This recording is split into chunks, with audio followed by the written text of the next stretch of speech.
ಕ್ಷಿಪಣಿ ಹಾರಿಸಿಲ್ಲ, ಬಾಂಬು ಹಾಕಲಿಲ್ಲ. ಭಾರತದ ಆರ್ಭಟಕ್ಕೆ ಈಗಾಗಲೇ ಕಂಪಿಸ್ಬಿಟ್ಟಿದೆ ಪಾಕಿಸ್ತಾನ. ಭಾರತದ ಪರೋಕ್ಷ ಯುದ್ಧದಿಂದಲೇ ಪಾಕ್ ವಿಲ್ಲ ಒದ್ದಾಡ್ತಾ ಇದೆ. ಆರ್ಥಿಕ, ಜಲ, ರಾಜತಾಂತ್ರಿಕ ಯುದ್ಧಕ್ಕೆ ಪಾಕಿಸ್ತಾನ ಬೆಚ್ಚಿ ಬಿದ್ದುಬಿಟ್ಟಿದೆ. ಈಗಾಗಲೇ ಶತ್ರು ರಾಷ್ಟ್ರದ ಬೆನ್ನೆಲುಬನ್ನೇ ಮುರಿದು ಬಿಟ್ಟಿದೆ ಭಾರತ. ಇಂಡಿಯಾ ಪಾಕ್ ಸಿಂಧೂ ನದಿ ಜಲ ಒಪ್ಪಂದ ಅಮಾನತು ಮಾಡಿರೋದು. ಪಾಕ್ನ 80% ಕೃಷಿ ಮೇಲೆ ಇದರಿಂದ ವ್ಯತಿರಿಕ್ತವಾದಂಥ ಪರಿಣಾಮ ಅನ್ನೋದು ಬೀರಿದೆ. ರಸ್ತೆ, ವಾಯು, ಜಲವನ್ನ ಬಂದ್ ಮಾಡಲಾಗಿದೆ. ವ್ಯಾಪಾರವನ್ನ ನಿಲ್ಲಿಸಿ ವಾಣಿಜ್ಯ ಯುದ್ಧವನ್ನ ಮಾಡಲಾಗ್ತಾ ಇದೆ. ಪಾಕ್ನಲ್ಲಿ ಗಗನಕ್ಕೇರ್ತಾ ಇದೆ ಅಗತ್ಯ ವಸ್ತುಗಳ ಬೆಲೆ. ಭಾರತ ಪಾಕ್ ನಡುವೆ ನೇರ ವಿಮಾನಯಾನ ಸೇವೆಯನ್ನ ಕೂಡ ಸ್ಥಗಿತ ಮಾಡಲಾಗಿದೆ. ಪಾಕಿಸ್ತಾನಕ್ಕೆ $100 ದಶಲಕ್ಷ ಆದಾಯ ಇದರಿಂದ ನಷ್ಟ ಆಗಿರೋದು. ಅಂಚೆ ಯುದ್ಧವನ್ನು ಕೂಡ ಮಾಡಲಾಗಿದೆ. ಭಾರತದಲ್ಲಿರುವಂಥ ಕುಟುಂಬಸ್ಥರ ಸಂವಹನ ಇದರಿಂದ ಬಂದ್ ಆಗ್ಬಿಟ್ಟಿದೆ. ಯುದ್ಧಕ್ಕೂ ಮುನ್ನವೇ ಪಾಕ್ ಮೇಲೆ ಏಟಿನ ಮೇಲೆ ಏಟು ಕೊಡುವಂಥ ಕೆಲಸವನ್ನ ಭಾರತ ಮಾಡ್ತಾ ಇರೋದು. ನೋಡಿ, ಯುದ್ಧ ಅಂದಿದ ತಕ್ಷಣ ಬಾಂಬ್ ಹಾಕೋದು ಅಲ್ಲ, ಅದಕ್ಕಿಂತ ಹೊರತಾಗಿಯೂ ಕೂಡ ಪಾಕಿಸ್ತಾನವನ್ನ ಎಲ್ಲಿ ಸದೆಬಡಿಬೇಕು ಅನ್ನೋದು ಭಾರತಕ್ಕೆ ಚೆನ್ನಾಗಿ ಗೊತ್ತಿದೆ. ಮರ್ಮಾಘಾತವನ್ನ ಅನುಭವಿಸ್ತಾ ಇದೆ ಇಲ್ಲಿ ಪಾಕಿಸ್ತಾನ. ಒಂದಾದ್ಮೇಲೆ ಒಂದು ಶಾಕನ್ನು ಕೊಟ್ಟಿರೋದು. ಎಲ್ಲದರಿಂದಲೂ ಅನುಭವಿಸ್ತಾ ಇರೋದು ಯಾರು? ಅದು ಪಾಕಿಸ್ತಾನ.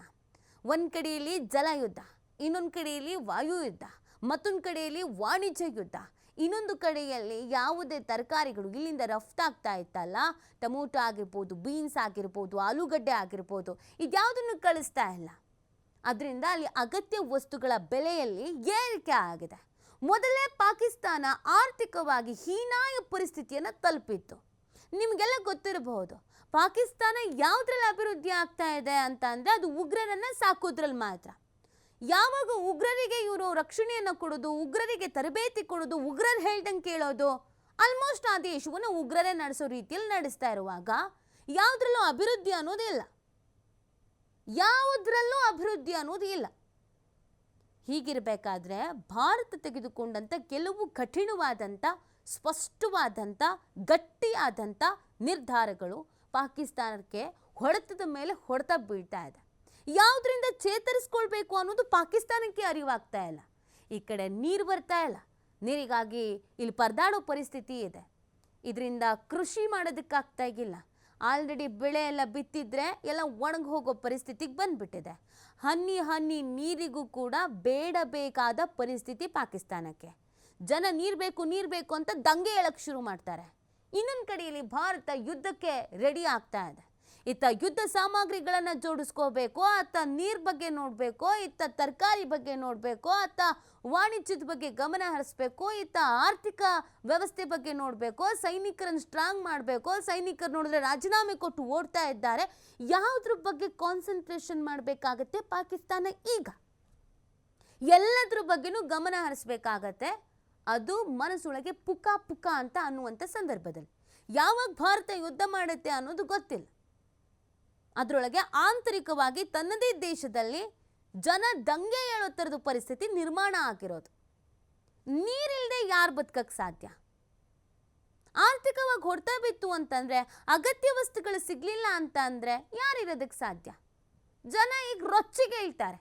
ಜನರನ್ನು ಕಂಟ್ರೋಲ್ ಮಾಡ್ತಾರೋ, ಉಗ್ರರನ್ನು ಕಂಟ್ರೋಲ್ ಮಾಡ್ತಾರೋ, ಅಥವಾ ಯುದ್ಧಕ್ಕೆ ರೆಡಿ ಆಗ್ತಾರೋ, ಬೇರೆ ದೇಶಕ್ಕೆ ಮನವಿ ಮಾಡ್ಕೊತಾರೋ, ಏನು ಮಾಡ್ತಾರೆ?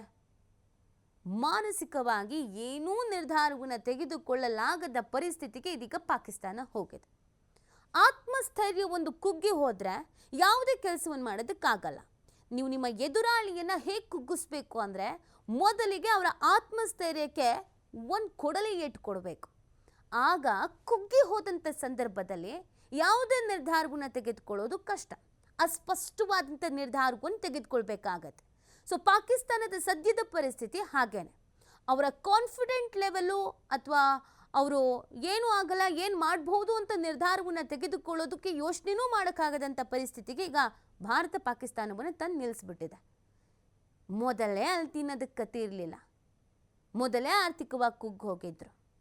ಹೀಗಿರಬೇಕಾದ್ರೆ ಇದೇ ಥರದ ಪರಿಸ್ಥಿತಿಯನ್ನು ಭಾರತ ತಂದೊಡ್ಡುತ್ತೆ ಅಂತ ಭಾವಿಸಿಯೂ ಇರಲಿಲ್ಲ. ಮಾನಸಿಕವಾಗಿ ತಯಾರಿನೂ ಮಾಡ್ಕೊಂಡಿರಲಿಲ್ಲ. ಹೀಗಿರಬೇಕಾದ್ರೆ ಯುದ್ಧ ಹೇಗೆ ಎದುರಿಸ್ತಾರೆ? ಭಾರತ ಎಲ್ಲೆಲ್ಲಿ ಸ್ಟ್ರೋಕ್ ಕೊಡ್ಬೋದೋ ಆ ಎಲ್ಲ ಮಾಸ್ಟರ್ ಸ್ಟ್ರೋಕನ್ನು ಕೊಟ್ಟಿರುವಂಥದ್ದು. ಹಾಗಾಗಿ ಪಾಕಿಸ್ತಾನ ಇದೀಗ ಸದ್ಯಕ್ಕೆ ಸಂಕಷ್ಟದ ಪರಿಸ್ಥಿತಿಯನ್ನು ಎದುರಿಸ್ತಾ ಇದೆ. ಯಾರೇ ಸಪೋರ್ಟಿಗೆ ಬಂದರೂ ಏನೇ ಆದ್ರೂ ಕೂಡ, ಯಾರೂ ಜೊತೆಗೆ ನಿಂತ್ಕೊಳ್ತೀವಿ ಅಂತ ಹೇಳಿದ್ರು ಕೂಡ ಅಲ್ಲಿನ ಒಳಗಿನ ಪರಿಸ್ಥಿತಿಯನ್ನು ನಿಭಾಯಿಸೋಕೆ ಕಷ್ಟ ಆಗುತ್ತೆ.